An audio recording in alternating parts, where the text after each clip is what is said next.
Nah, tidak ada batas jelas angkasa luar dan unsur hidrogen paling banyak. Ini adalah ciri pada lapisan yang mana?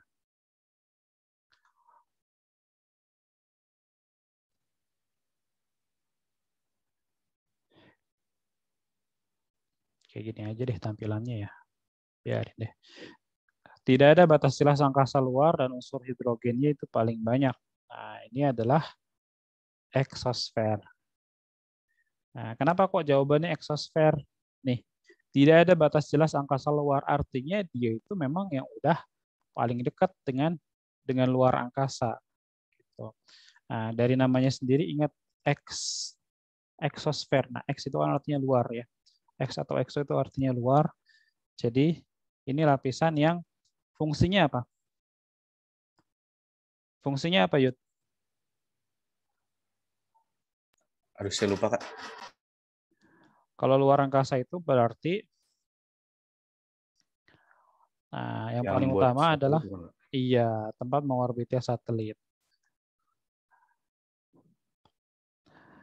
Oke, kita lanjut. Sebelum lanjut, mungkin kita bahas dulu. Kita ingat-ingat lagi, mesosfer itu apa fungsinya? Tempat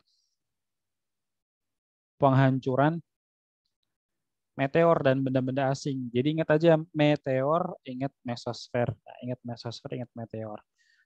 Kemudian troposfer. Troposfer ini adalah lapisan paling bawah. Ini tempat tinggalnya makhluk hidup. Ini tempat terjadinya fenomena cuaca. Dan di lapisan inilah semakin tinggi tempat, suhunya semakin dingin atau semakin rendah. Gitu ya. Nah, sedangkan di lapisan-lapisan lain itu ya semakin tinggi karena semakin dekat dengan matahari jadi semakin panas. Troposfer itu pengecualian karena pengaruh dari kerapatan udara. Kemudian termosfer. Termosfer ini adalah tempat pemantulan gelombang radio yang juga ada yang mengatakan ini sama dengan ionosfer, tapi ada juga yang mengatakan bahwa termosfer beda dengan ionosfer. Yang jelas kalaupun beda, mereka pun masih nempel gitu ya. Artinya lapisan yang bersebelahan atau berbatasan langsung. Nah, kalau dipisah berarti termosfer itu pemantulan gelombang radio, kalau ionosfer itu yang terjadinya aurora, terjadinya ionisasi atau peristiwa kelistrikan yang sampai bisa membentuk gelombang cahaya yang cuma bisa dilihat di kutub. Nah, kita sebut aurora. Oke, kita lanjut ke nomor 2. Najwa udah lewat belum sih materi atmosfer di sekolah, Najwa? Belum. Belum ya? Oke. Nomor 2, konsentrasi ozon atau O3 yang berfungsi menyerap radiasi matahari terdapat pada lapisan. Nah, jadi ini sebagai penangkal ultraviolet ya. Intinya supaya bumi itu enggak terlalu panas. Jadi fungsinya dia kayak payung lah gitu ya, menangkal sinar ultraviolet. Nah, ini adalah fungsi dari stratosfer. Jadi lapisan ozon itu adanya di stratosfer. Ionosfer tadi kita udah bahas, termosfer udah kita bahas, troposfer juga udah kita bahas di nomor sebelumnya tadi.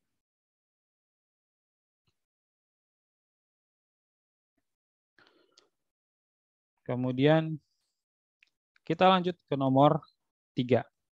Adanya gunung, bukit, bangunan, dan hutan, pemanasan udara terjadi tidak teratur disebut. Kalimatnya agak kurang pas ya. Gara-gara adanya gunung, bukit, bangunan gitu kali ya. Pemanasan udara menjadi tidak teratur. Nah, fenomena ini disebut apa? Adveksi, konveksi, konduksi, atau turbulensi. Nah, apa sih istilah-istilah ini? Istilah-istilah ini ngomongin tentang proses perpindahan panas yang terjadi di atmosfer. Nah, kalau secara umum proses perpindahan panas itu kan kalau mungkin kalian pernah ingat ya di pelajaran IPA yang mendasar kayaknya dari SD apa SMP ya, udah pernah dipelajari. Perpindahan panas ada konduksi, konveksi, radiasi, gitu ya. Konduksi itu melalui rambatan. Nah, kalau dalam hal ini secara umum konduksi itu perpindahan panas melalui benda padat. Kalau konveksi itu aliran, berarti melalui benda cair ataupun gas. Nah, fluida lah kalau bahasa fisikanya gitu ya. Terus radiasi itu perpindahan panas melalui pancaran. Itu kalau kita ngomongin perpindahan panas yang secara umum. Tapi kalau dalam pembahasan di bab atmosfer pasti ada perbedaan karena dalam atmosfer kan kita cuma ngebahas gas doang, kita ngebahas udara doang gitu ya. Nah, pasti kita nggak akan ngebahas perpindahan panas melalui benda padat, kita juga nggak ngebahas perpindahan panas melalui benda cair. Tapi kenapa kok ada istilah konduksi dan konveksi di sini? Nah, jadi di sini ada perbedaan makna ya sedikit antara konduksi yang konvensional yang perambatan melalui benda padat dengan konduksi yang di atmosfer. Jadi perpindahan panas di atmosfer ada konduksi, konveksi, kemudian adveksi.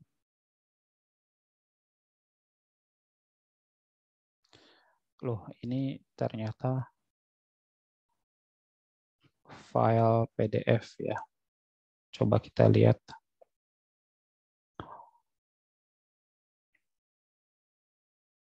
Tugas 3, hantaran kalor konduksi, konveksi, radiasi.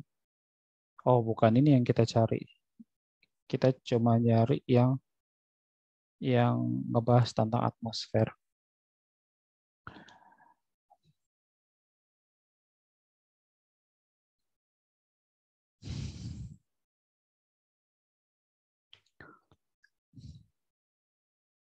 Ini bloknya kebanyakan iklan.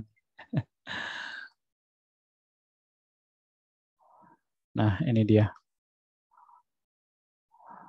Ada istilah konduksi, konveksi,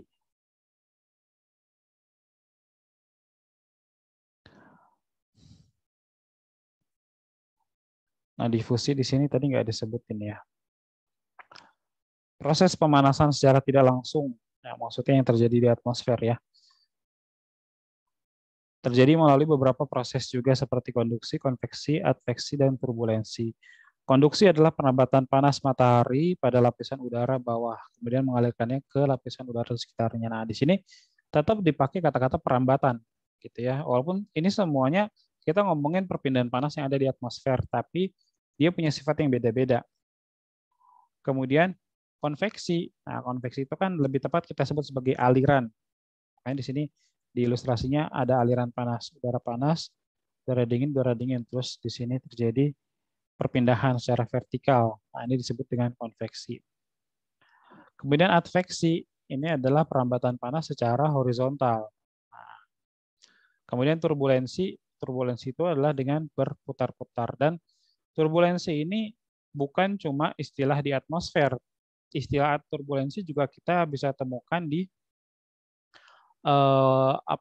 bahasan tentang laut gitu ya. Jadi gerakan air di dalam laut itu juga ada yang disebut dengan turbulensi, gerakan air laut yang berputar. Dan itu yang memang membahayakan ya.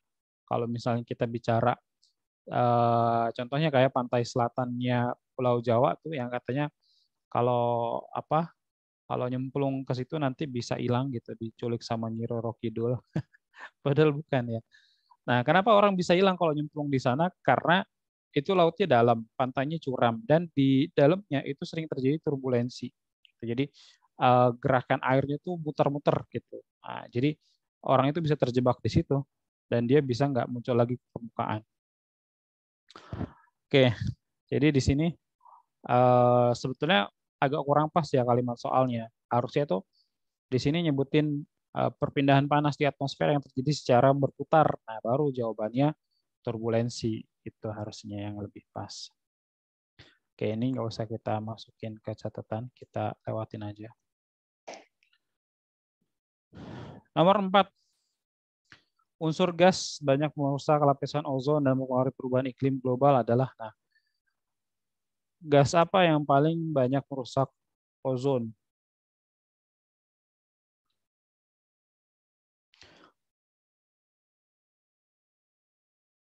Sebetulnya ada satu gas, tapi di sini nggak disebut ya. Satu gas yang sangat merusak ozon. Nah, yaitu adalah klorofluorkarbon, ya, CFC. CFC ini dia bisa terkandung di dalam apa namanya freon. Ya, freon itu apa freon? Yuda sama Najwa tahu freon nggak?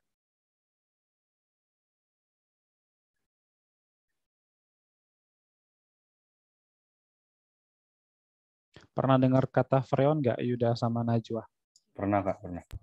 Apa freon itu apa? Yang apa cairan pendingin AC itu. Iya, benar.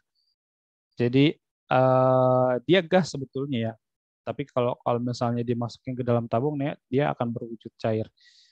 Jadi CFC ini dia berfungsi sebagai freon gitu. Kalau di AC, kalau di kulkas juga di mesin-mesin pendingin. Dia juga bisa dipakai buat gas untuk mendorong spray-spray gitu ya. Jadi spray-spray yang kalengan, entah itu parfum atau misalnya obat nyamuk. Nah itu juga pakai CFC. Tapi kalau sekarang sih katanya udah enggak ya, karena CFC itu kan gas yang sangat berbahaya. Karena dia bisa bisa benar-benar bikin ozon berlubang. Jadi beberapa dekade lalu tuh pernah ozon ozon kita tuh berlubang yang parah banget gitu. Jadi saya pernah ngeliat ilustrasinya dan itu gede banget benar-benar kayak kita ngelihat donat lah gitu ya. Jadi bayangin bumi itu bulat gitu, terus lapisan ozon itu ya segitu, terus kayak donat di tengah-tengahnya ada bolongnya gede. Tapi sekarang katanya udah membaik karena memang udah dilarang penggunaan CFC ini gitu. Jadi freon zaman sekarang itu udah lebih ramah lingkungan. Nah, kemudian juga gas-gas yang dipakai di spray-spray kalengan itu juga ada nggak pakai CFC lagi katanya begitu. Karena itu sangat membahayakan. Dan sebetulnya apa ya? Sebetulnya apa ya kalau dalam bahasa Indonesia itu istilahnya ironis gitu kali ya atau paradoks. Intinya itu berkebalikan banget. Kita pakai freon tujuannya apa? Tujuannya supaya kita dingin kan gitu ya, supaya kita nggak kepanasan di dalam rumah. Nah, tapi gara-gara kita pakai AC, gara-gara kita pakai freon itu, bumi ini jadi makin panas gitu. Jadi kita di rumahnya makin dingin, sementara bumi di luar rumah kita itu jadi semakin panas gara-gara penggunaan freon ini. Itulah apa namanya? Kenapa teknologi yang zaman sekarang itu kalau kita banding-bandingin baik dari mesin, dari gas-gas yang digunakan, itu harus jauh lebih ramah lingkungan dibanding sebelum-sebelumnya. Karena apa? Ya karena kita pengen alam ini umurnya lebih panjang lah gitu ya. Jangan sampai teknologi yang kita bikin ini merusak alam. Ya walaupun pasti ada sedikit lah gitu ya.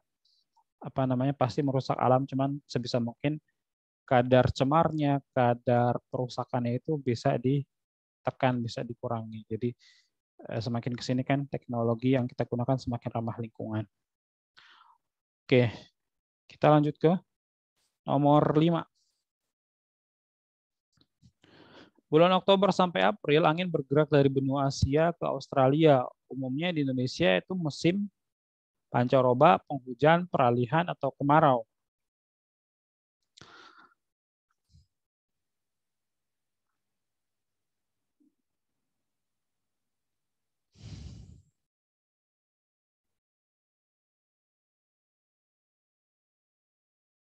Nah, jawabannya adalah musim penghujan. Jadi, di sini kita bisa langsung eliminasi pancaroba dan peralihan ya. Kenapa? Karena nggak mungkin pancaroba. Ya, pertama, pancaroba sama peralihan itu artinya sama. Nah, ingat-ingat sampai kapanpun ya, kalian harus ingat ini sebaiknya gitu sebagai tips untuk ngerjain soal PG. Ya, karena kan kalian masih akan ketemu soal PG sampai lulus SMA gitu ya. Mungkin apa namanya setelah kuliah ketemu tapi hampir nggak pernah karena di kuliah itu soalnya kebanyakan esai ketika UTS, UAS gitu. Nah, salah satu kaidah penting dalam ngerjain soal PG adalah kalau ada pilihan jawaban yang maknanya sama, ya udah kita bisa langsung eliminasi itu. Iya nggak? Pancoroba sama peralihan itu ya sama baik, sami mauan gitu, sama aja. Dan nggak mungkin durasinya itu sepanjang ini, Oktober sampai April. Nah, namanya peralihan itu kan cuma beberapa pekan biasanya gitu. Nah, jadi ketika pergantian musim dari kemarau ke hujan ataupun sebaliknya, nah itu biasanya banyak terjadi cuaca ekstrim, lebih banyak terjadi hujan. Gitu. Itu pancaroba.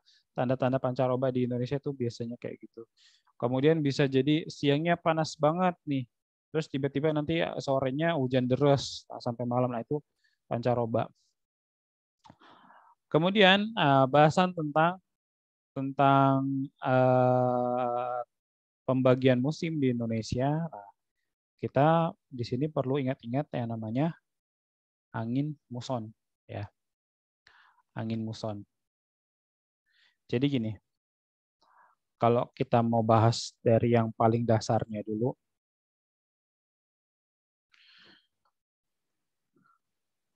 nah, iklim Indonesia berdasarkan klasifikasinya dapat dikategorikan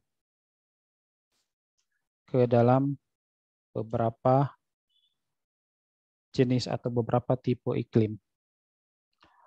Nah, kalian pasti pernah dengar iklim tropis, iklim subtropis, kemudian iklim apa lagi? Nah, iklim tropis, subtropis, sedang, kemudian kutub itu satu klasifikasi, namanya klasifikasi iklim matahari. Kemudian ada lagi klasifikasi iklim menurut bentang alam yang dominan. Nah, disebutnya iklim fisik atau iklim fisis. Dibagi menjadi iklim daratan sama iklim lautan. Kemudian ada lagi berdasarkan letak lintang tadi udah ya, iklim matahari, terus kondisi fisik, kemudian bisa juga berdasarkan ketinggian, nah itu namanya iklim Junghun, dan banyak klasifikasi lainnya. Tapi di sini kita khususkan dulu ngebahas tentang iklim Indonesia sebelum kita masuk ke periode pergantian musimnya gitu ya. Nah, saya ngerasa perlu kita bahas ini dari paling dasar karena ya ilmu apapun kalau kita paham dari dasarnya nanti insya Allah kan bagian-bagian yang lebih advance gitu ya, poin-poin yang lebih rumitnya kita lebih bisa memahami. Jadi pertama menurut letak lintang atau klasifikasi iklim matahari, nah kita nih iklimnya tropis. Ya, iklim tropis itu apa maknanya? Nah, iklim tropis itu yang cirinya, nah, makna paling utama dari tropis kita harus pahami dulu ya. Walaupun kita bisa juga sebut iklim tropis itu iklim yang punya dua musim, yaitu hujan dan kemarau, itu nggak salah. Tapi kalau ngomongin musim hujan dan musim kemarau, nanti justru lebih tepatnya kita ngomongin iklim muson gitu. Jadi nanti ini di poin yang B kita baru akan sebut itu. Nah, iklim tropis itu ciri yang paling utama adalah selalu mendapat sinar matahari sepanjang tahun. Nah, kenapa bisa? Karena terletak di khatulistiwa, sehingga tidak pernah membelakangi matahari. Nah, apa sih maksudnya membelakangi matahari? Gini, Coba kita cari ilustrasinya ya. Kita pakai ilustrasi ini aja, pergantian musim. Nah, coba. Oh, yang gambar ini lebih bagus nih, lebih pas.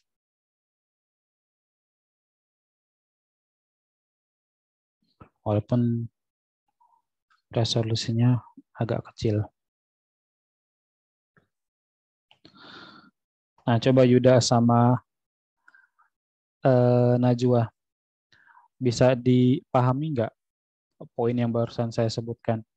Tidak pernah membelakangi matahari itu maksudnya apa?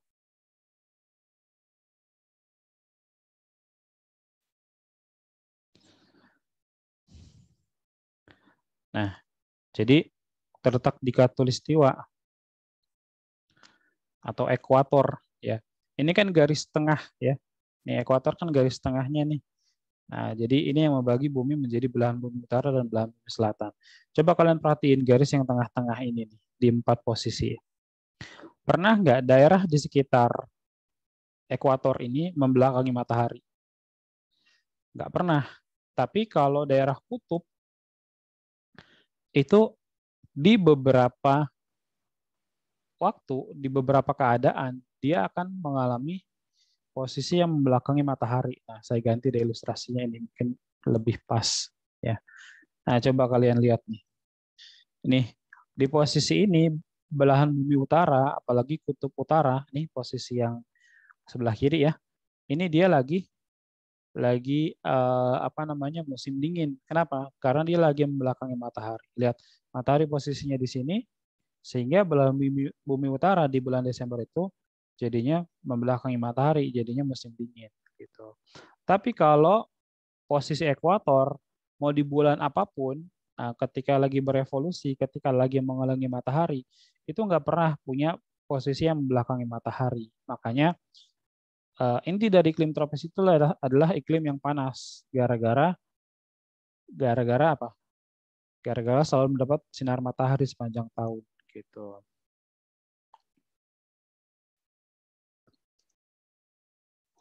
Nah, panas maksudnya suhunya tinggi gitu ya. Kemudian, nah ini baru ciri yang pertama. Tapi mungkin biar nggak terlalu kepanjangan, kita langsung poin yang B aja ya. Karena ada beberapa ciri lain dari iklim tropis, misalnya kayak curah hujan tinggi dan seterusnya dan seterusnya. Cuman itu bukan bukan poin paling penting. Nah, poin paling penting dari iklim tropis adalah dia mendapat sinar matahari sepanjang tahun. Kemudian menurut letak geografis. Nah, kan kalau ini tadi menurut letak astronomis ya. Letak lintang itu kan salah satu letak astronomis. Kan ada lintang, ada bujur. Nah, menurut letak geografis, yang mana kita ini di antara Asia dan Australia, kita ini jadi punya iklim muson. Nah, iklim muson. Iklim muson itu apa? Inti dari iklim muson itu adalah iklim yang dipengaruhi angin musim atau angin muson. Nah, gara-gara posisi Indonesia yang di antara dua benua ini, nah kita jadi mengalami iklim muson, iklim musim. Nah, kenapa kok bisa? Jadi gini, kita cari angin muson ya ilustrasinya. Nah, Asia dengan Australia itu bakal mengalami perbedaan tekanan ya. Jadi di kebanyakan waktu Asia dan Australia itu mengalami perbedaan tekanan udara.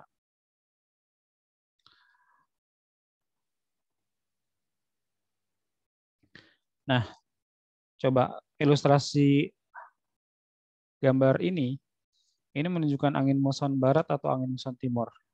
Yuda dan Najwa.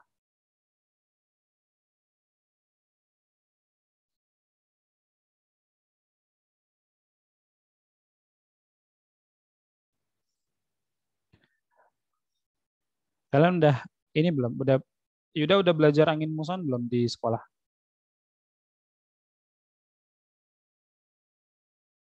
Belum detail Kak, cuma belajar muson timur, muson barat dari mana-mana Oke. aja. Jadi pertamanya gini, yang kita perlu tahu, kenapa dinamakan barat, kenapa dinamakan timur? Eh, Gampangnya gini, penamaan angin itu diambil dari tempat asal. Nah, kalau anginnya berasal dari barat, maka disebut angin barat. Kalau berasal dari timur, berarti angin timur. Angin muson barat disebut angin muson barat karena dia berasal dari barat, berasal dari Asia menuju Australia. Jadi ini gambar yang ini angin muson barat ya. Dampaknya apa? Dampaknya adalah musim hujan. Nah, mungkin kita pakai ini aja nih ilustrasi yang ini nih. Lebih apa? Biar dapat dua langsung. Dan langsung bisa kita bandingin. Nah, jadi yang atas bawah aja deh. Angin muson barat itu terjadinya kapan? Nah, kenapa kok dia bisa menyebabkan musim musim hujan ya kalau angin muson barat? Nah, di sebelahnya ini kita kasih penjelasannya. Nah, ini angin muson barat terjadi karena apa? Tekanan udara di Asia lebih tinggi daripada Australia. Nah, ingat-ingat bahwa kalau angin kayaknya kita udah pernah bahas ya, Yud. Udah belum ya? Gampangnya gini deh sederhananya. Angin itu udara yang bergerak dari tempat yang tekanan udaranya lebih tinggi ke tempat yang tekanan udaranya lebih rendah. Nah, kenapa kok bertiup angin muson barat dari Asia menuju ke Australia? Karena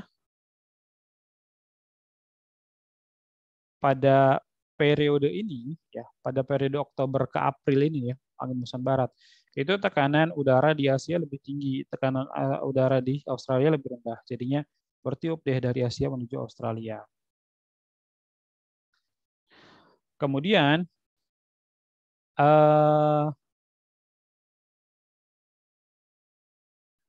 angin muson barat ini dia menyebabkan musim hujan. Nah, ini membawa musim hujan. Kenapa? Karena berasal dari tempat yang basah. Nah, basah maksudnya apa sih? Maksudnya adalah kandungan uap airnya tinggi. Gitu. Nah, mungkin pakai poin-poin gini aja deh biar lebih rapi. Dan kita perlu ketahui bahwa angin muson barat itu sebetulnya nggak benar-benar dari barat, tapi dari timur laut. Nah, di sini jangan apa namanya, jangan sampai keder ya arah mata angin. Arah mata angin udah harus paham. Nah, mana ya arah mata angin? Cari ilustrasinya aja deh. Nah ini.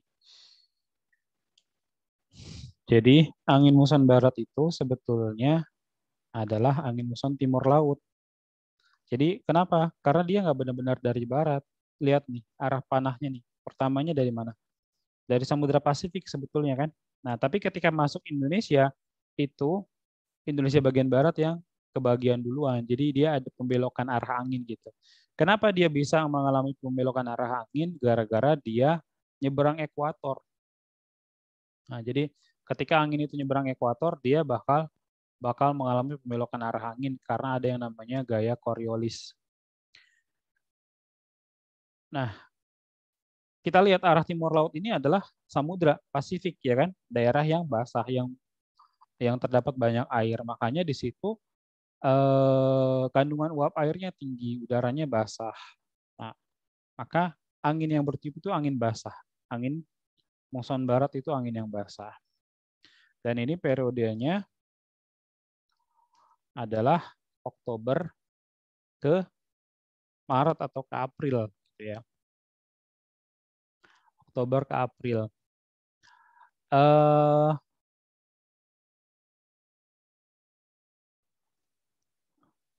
Puncaknya di bulan Januari. Nah, ini jadi biar gampang ingatnya karena kan periodenya kan yang satu Oktober April, yang satu April Oktober gitu ya. Dan informasi yang kayak gini kan seringkali bikin kita kebolak-balik gitu kali ya. Nah, biar gampang ingatnya, ingat aja angin muson barat itu kan yang musim hujan. Musim hujan itu puncaknya bulan Januari. Nah, terus makanya orang juga suka melesetin Januari hujan setiap hari.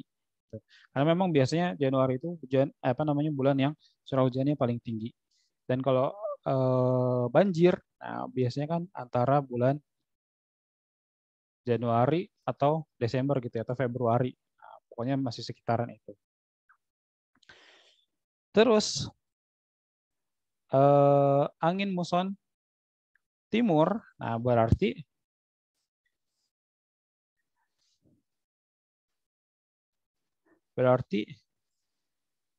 cirinya dia semua bertolak belakang dari yang angin muson barat, ya kan? Nah, kita tinggal copy aja terus kita edit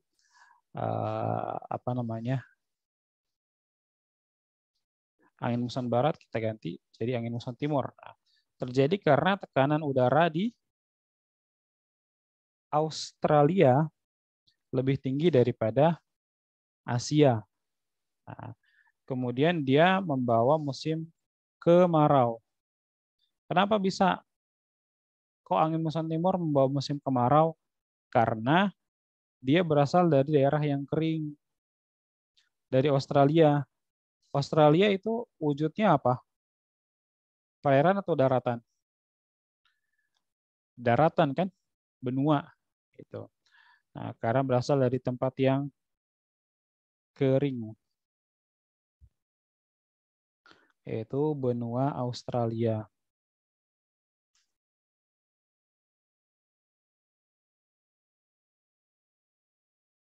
Nah, tadi ini kandungan uap airnya tinggi, ini maksudnya adalah tadi Samudra Pasifik ya awalnya.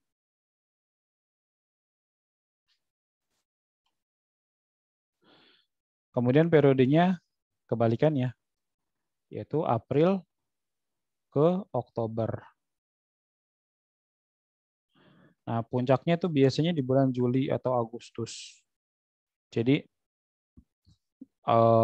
kalau puncak musim hujan Januari, berarti puncak musim kemarau itu pasti 6 bulan setelahnya. Kenapa kok saya katakan pasti 6 bulan setelahnya? Ingat, setahun kan 12 bulan. Dan musimnya cuma ada 2, ya kan? Berarti kan durasinya 6 bulan, 6 bulan. Nah, kalau puncak musim hujannya di bulan 1, bulan Januari, berarti musim kemaraunya itu di bulan 7, ya kan? Tinggal 1 tambah 6. Jadinya bulan 7, bulan Juli. Gitu. Nah, ini penjelasan tentang iklim muson yang terjadi di Indonesia gitu ya.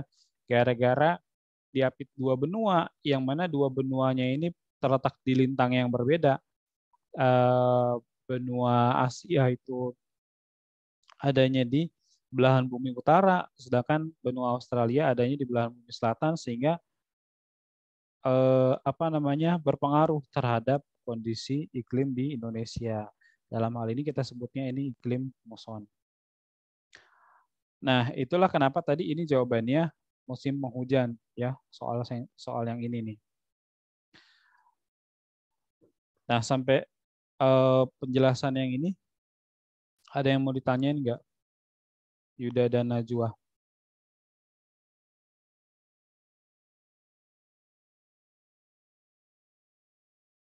Enggak sih, Kak. Oke, bisa dipahami ya. Nah, ini belum selesai. Kenapa kok saya bilang belum selesai? Karena iklim Indonesia itu bisa disebut iklim tropis, bisa disebut iklim muson, bisa juga disebut iklim laut. Nah, kalau iklim laut ini dia kategorinya kategori iklim fisis ya. Nah, jadi menurut klasifikasi iklim fisis itu adalah melihat dari bentang alam yang dominan gitu ya. Suatu daerah itu dia lebih dominan perairannya atau daratannya gitu.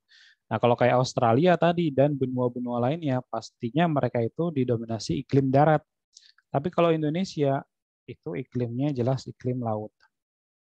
Nah, iklim laut itu yang kayak gimana lagi? Emang beda iklim laut dengan iklim tropis dan iklim muson? Beda. Nah, jadi tiap-tiap klasifikasi yang lagi kita bahas ini, walaupun sama-sama ngomongin kondisi iklim Indonesia, tapi mereka ngebahas hal yang beda-beda antara iklim tropis, iklim muson dengan iklim laut ini. Nah, kalau iklim laut kan berarti lawannya iklim darat ya, karena cuma ada 2. Kayak gimana tuh penjelasan tentang iklim laut? Inti dari iklim laut itu, ciri yang paling utama adalah suhunya stabil. Ya. Suhunya cenderung stabil, tidak mengalami perubahan atau bahasa kerennya fluktuasi ya, fluktuasi yang ekstrim.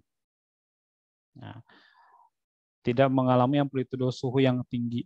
Amplitudo suhu itu ya maknanya sama lah ya, perubahan suhu atau perbedaan suhu antara siang dengan malam.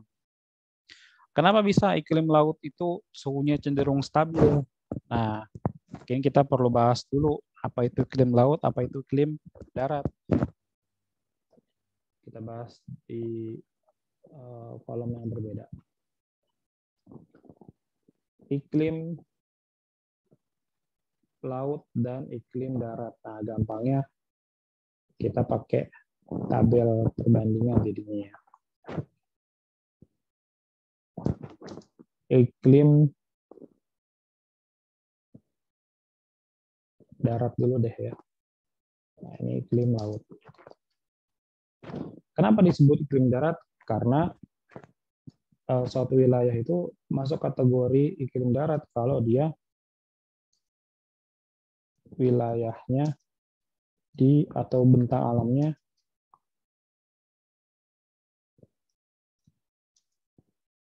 didominasi daratan atau benua. Jadi iklim daratnya bisa juga disebut iklim benua ya. Iklim laut itu bisa juga disebut iklim samudera.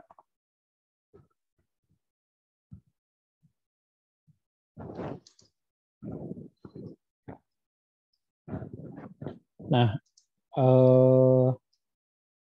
basic materi ini yang menurut saya penting sebetulnya, tapi kayaknya ya di sekolah itu jarang dibahas terlalu dalam, karena kalau saya ingat juga waktu saya SMA dulu nggak pernah dapat penjelasan materi yang begitu dalam gitu. Padahal topik ini sering banget muncul kalau kita ngomongin UTBK, SBMPTN gitu.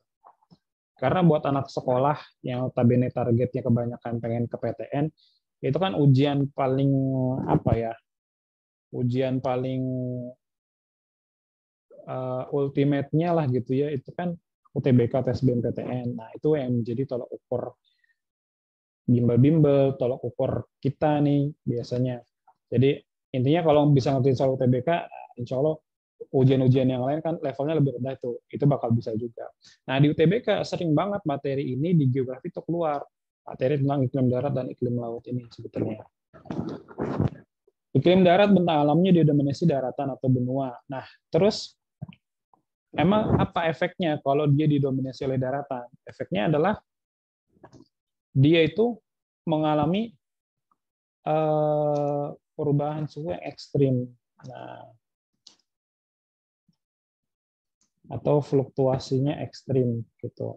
Kenapa bisa? Nah, ini disebabkan dia punya sifat benda padat. Nah, sifat benda padat kan daratan kan benda padat ya. Cepat menyerap panas dan juga cepat melepaskan panas. Apa maksudnya cepat menyerap panas dan cepat melepaskan panas? Maksudnya gini, kita apa namanya? Oke, buat biar gampangnya kita tulis dulu poin-poin di sebelahnya ya, biar langsung nanti kita bandingin. Nah, kayak tadi aja, kita tinggal copy terus edit. Di sini bentang alamnya didominasi lautan atau samudra.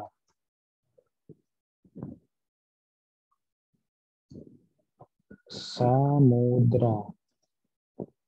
Nah, ini tidak mengalami perubahan suhu yang ekstrim atau suhunya cenderung stabil gitu ya.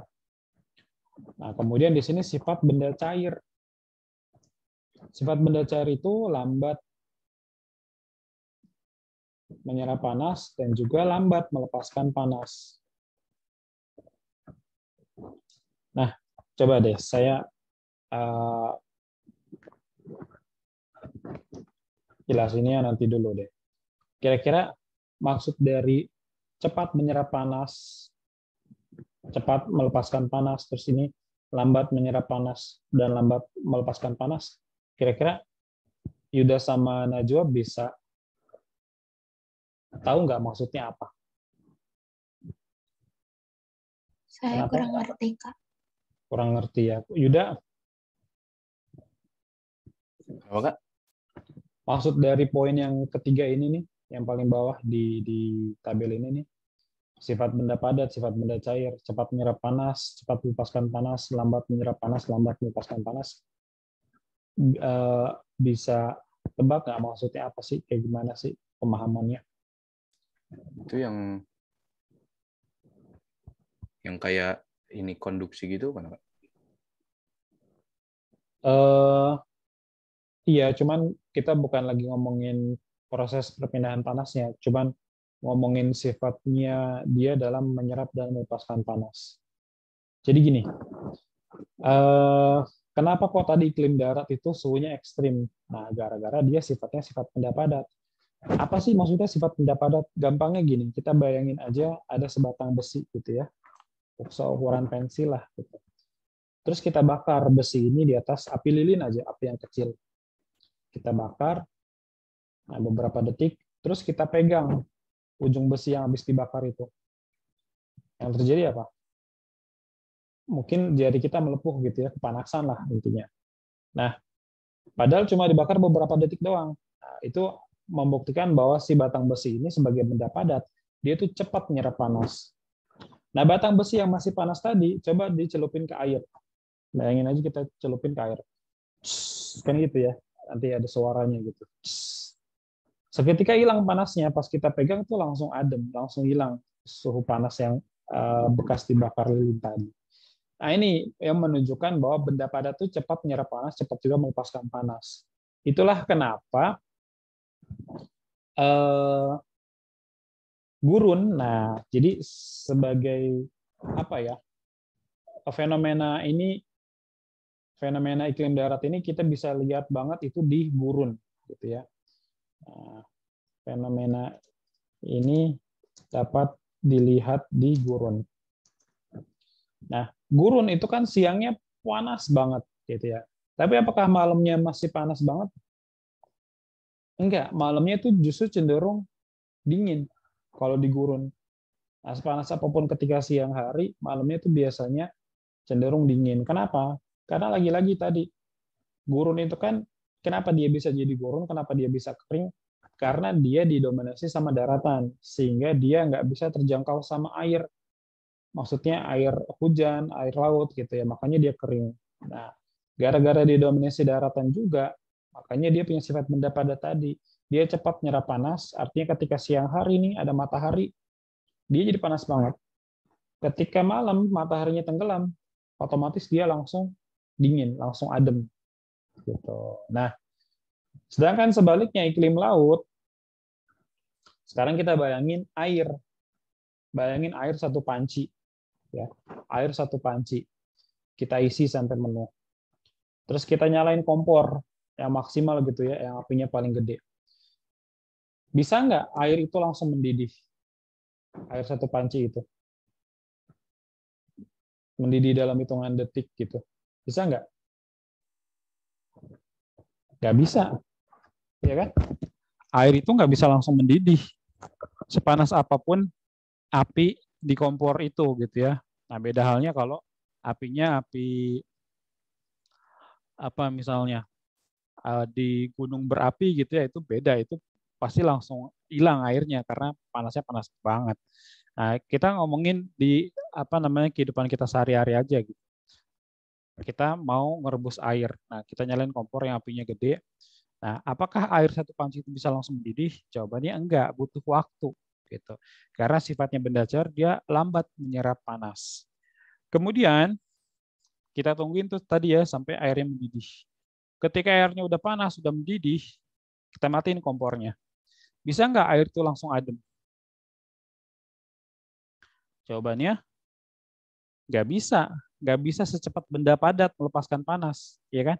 Nah, benda cair itu lama menyerap panas, lama juga melepaskan panas. Gitu. Nah, makanya suhunya tadi stabil, nggak cepat berubah, nggak mengalami fluktuasi yang ekstrim. Dan fenomena ini dialami oleh Indonesia. Nah, kenapa? Karena ingat bahwa Indonesia itu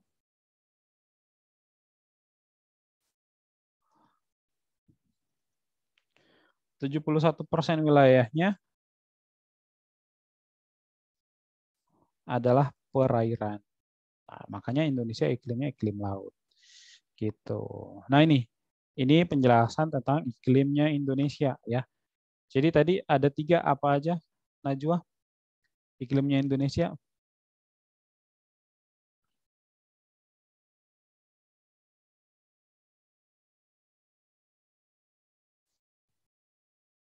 Najwa, apakah ada di tempat? Iya, Kak. Tadi ada apa aja? Saya barusan jelasin ada 3. Nah, yang terbaru kan iklim laut ya. Indonesia itu punya iklim laut. Terus 2 yang sebelumnya tadi apa? Iklim?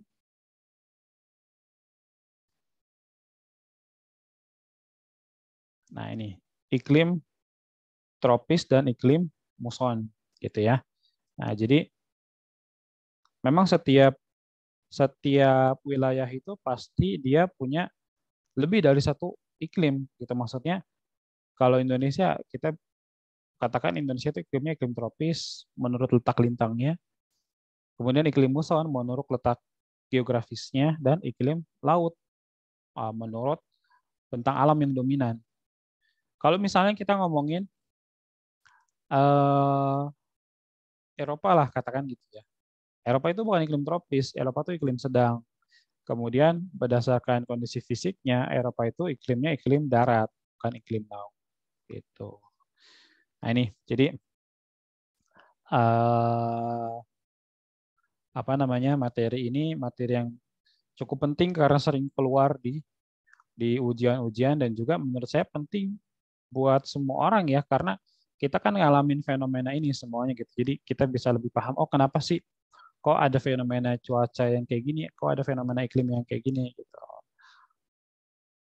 Oke, itu tadi gara-gara soal nomor 5 ini penjelasannya panjang banget ya.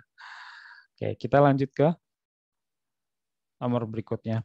Kahootnya masih pada login nggak tuh? Biasanya kalau ditinggal lama, dia ini keluar sendiri. Kalau kalau keluar itu game pinnya ada di pojok kanan bawah ya, masukin lagi aja. 252 11 26. Oke, kita lanjut ke nomor berikutnya.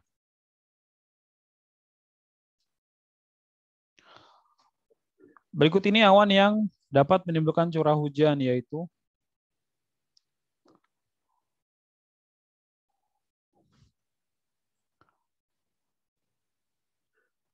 awan yang dapat menimbulkan hujan.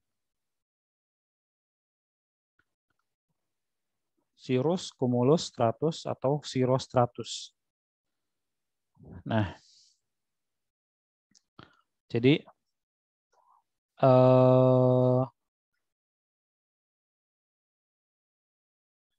sekarang kita ngebahas tentang jenis-jenis awan. jenis awan itu dibagi berdasarkan dua kategori. Jenis-jenis awan.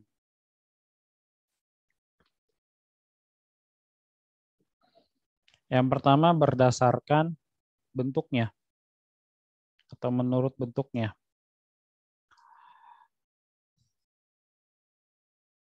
Ada 3.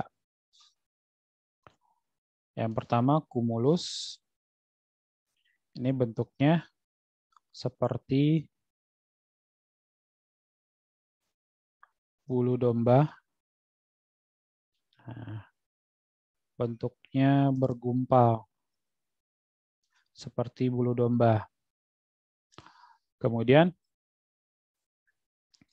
ada stratus. Nah, stratus itu ingat aja kata strata, tingkatan. Ya.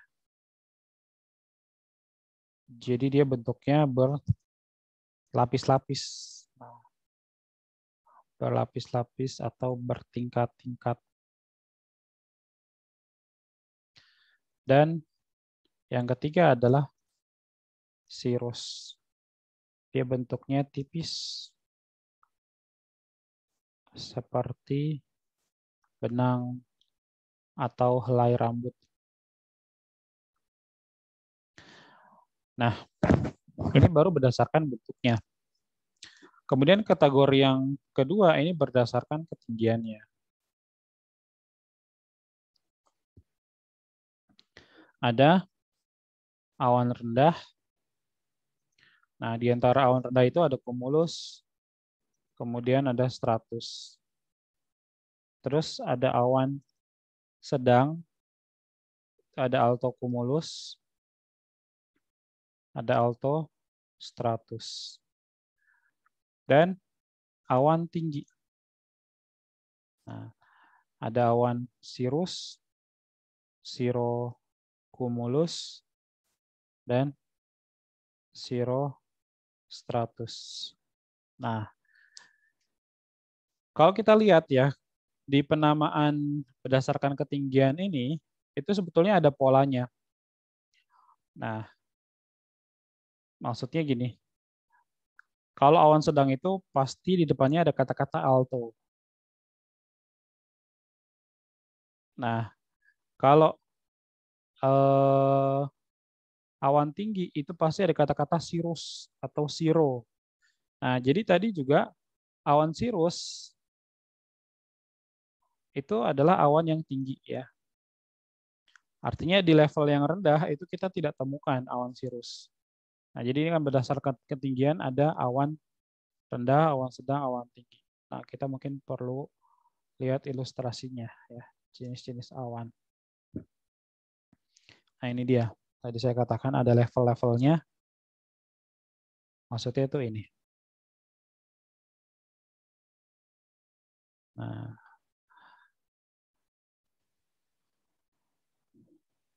jadi kalau kita lihat nih di level yang low clouds, awan rendah itu nggak ada cirrus, ya kan? Lainnya cuma stratocumulus, stratus, cumulus, nimbostratus. Nah, cirrus dan cirro lainnya itu adanya di level yang high clouds. Karena memang cirrus sendiri tadi artinya adalah awan yang tinggi. Gitu. Jadi di dalam penamaan awan berdasarkan ketinggian itu ada pola penamaannya. Nah, kemudian tadi yang menjadi jawaban di soal itu yang mana? Nah, ini sebetulnya seingat saya justru dari semua pilihan jawaban yang menimbulkan hujan itu kayaknya ya harusnya 100 deh. Coba ya.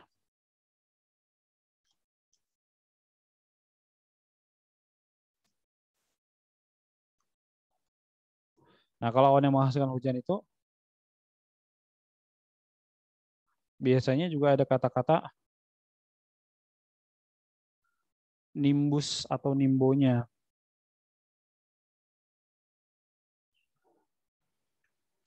Di sini cumulus ya. Berarti benar ya.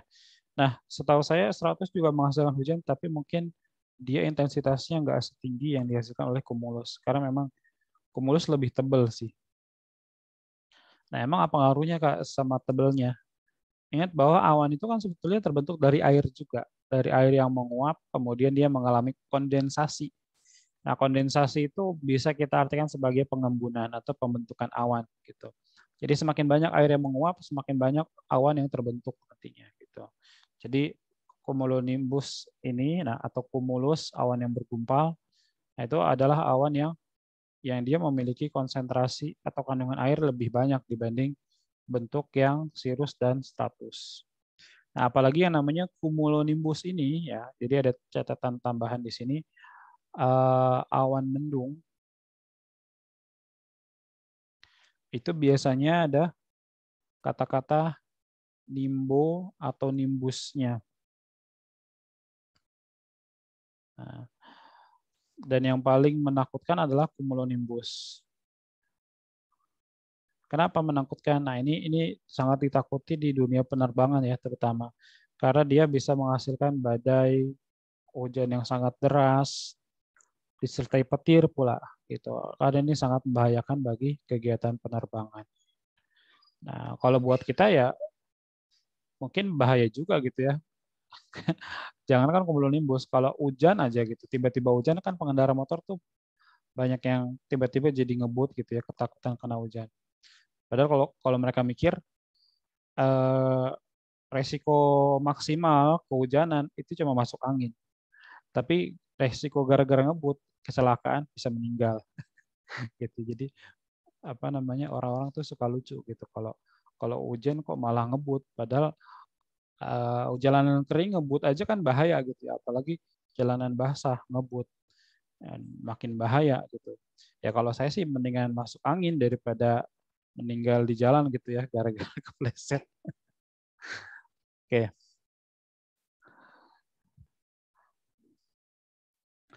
Jadi itu tadi jenis-jenis awan yang dibahas di soal nomor 6 ini.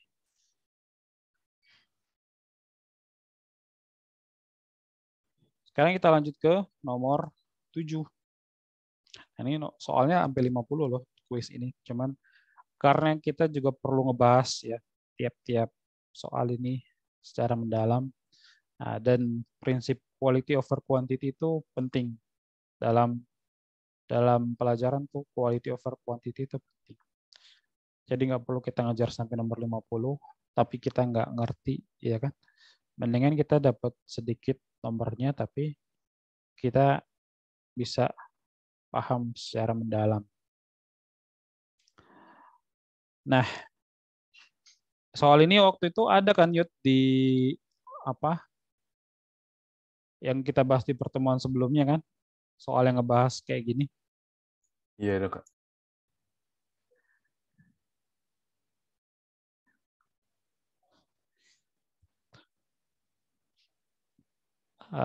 Ini bisa disebut sebagai gradient suhu. Ya, artinya perubahan suhu yang terjadi di lapisan troposfer. Yang semakin tinggi itu semakin dingin, gitu ya. Nah, kita print screen dulu, kita screenshot.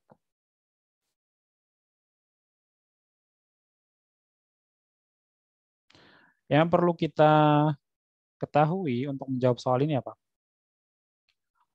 Rumusnya dulu, ya kan? Nah, jadi dalam gradien suhu itu rumusnya adalah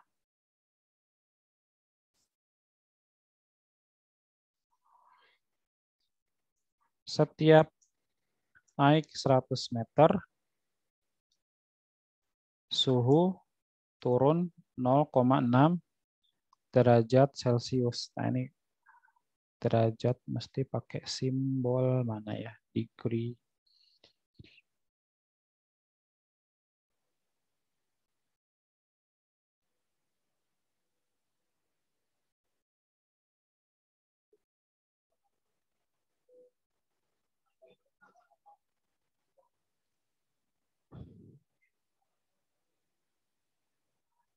Lamanya nyari simbol doang lama. Derajat aja deh tulisnya ya.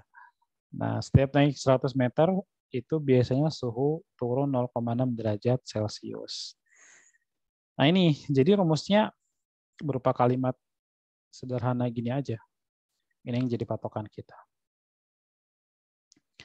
Nah terus, coba ya, ini kita ret-retan di slide ini aja, biar nggak bolak-balik.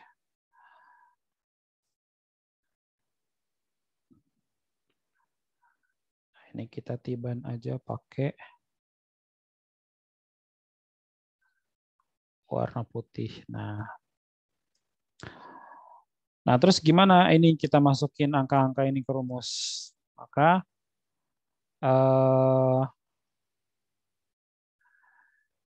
pertama kita tulis dulu 26 derajat Celciusnya, ya kan? Nah,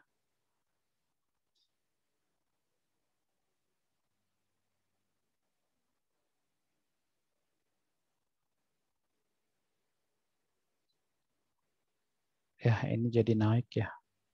Bentar.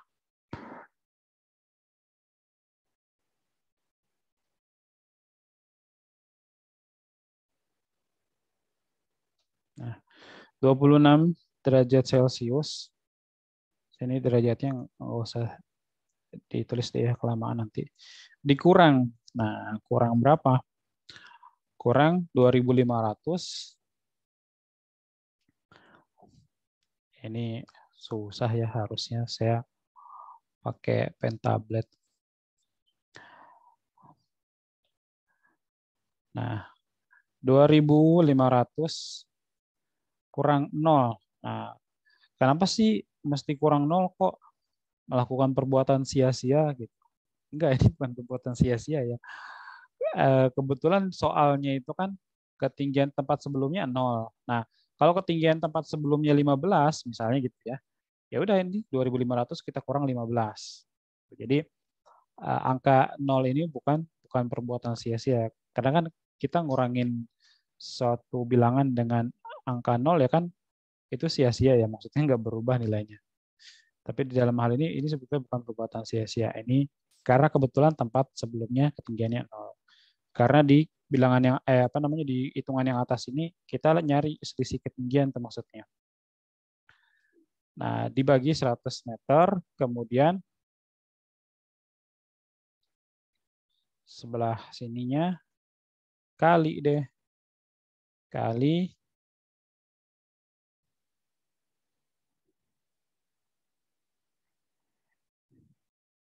0,6. Nah, 0,6. Oh, ini ada nih derajat Celcius langsung. Gitu. Nah, tinggal terusin deh. 26 dikurang berapa berarti? 2500 kurang 0 tetap 2500 dibagi 100 jadinya 25, ya kan? 25 dikurang 25 dikali 0,6 berapa?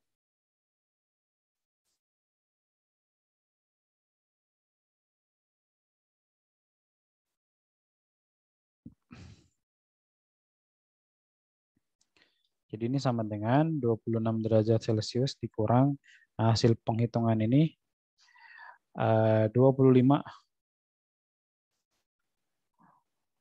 dikali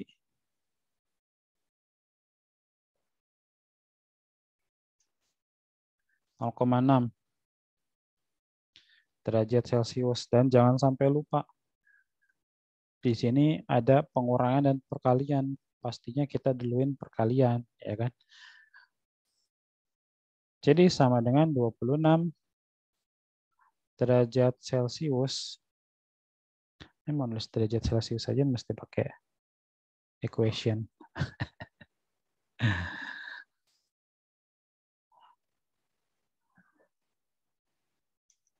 Dua puluh lima kali 0,6 berapa?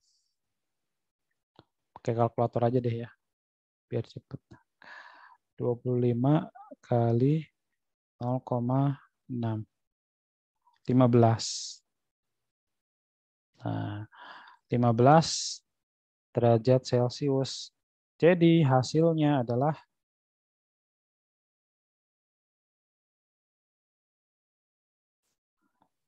berapa? 11 derajat Celcius, ya kan? Nah, itulah kenapa jawabannya yang ini yang kuning 11 derajat Celcius. Jadi tadi caranya adalah ini ya. Nah, jadi kalau kita kasih keterangan di sini ya biar nggak keder. 2.500 ini datangnya dari mana? Ini adalah ketinggian tempat yang ditanyakan. Karena kan kita mesti tahu ya biar nggak keder nih angka-angka ini datang dari mana. 2.500 ketinggian tempat yang ditanyakan. Kemudian 0 meter ini adalah ketinggian tempat yang diketahui ya. Atau ketinggian tempat asal. Ketinggian tempat yang diketahui.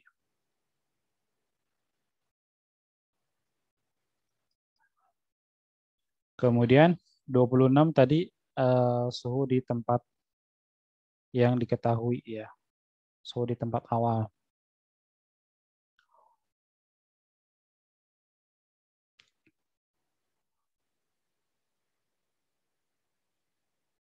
(26 derajat Celcius) ini adalah suhu di tempat awal. Suhu di tempat yang diketahui. Nah, kemudian 0,6 derajat Celcius dan 100 meter itu adalah konstanta. Jadi apapun apapun angka yang kita pakai gitu ya, kita ketemu soal dengan berapapun angkanya, pasti tetap ada 100 meter dan 0,6 derajat Celcius ini gitu. Jadi ini konstantanya. Kalau bahasa anak IPS tuh dari sononya gitu ya. Nah, kalau konstanta kan kayaknya bahasa anak IPA banget. Bahasa matematika banget. Gitu deh. Nah, ini udah jam 17.31. Sampai sini ada yang mau ditanyakan nggak? Yuda dan Najwa.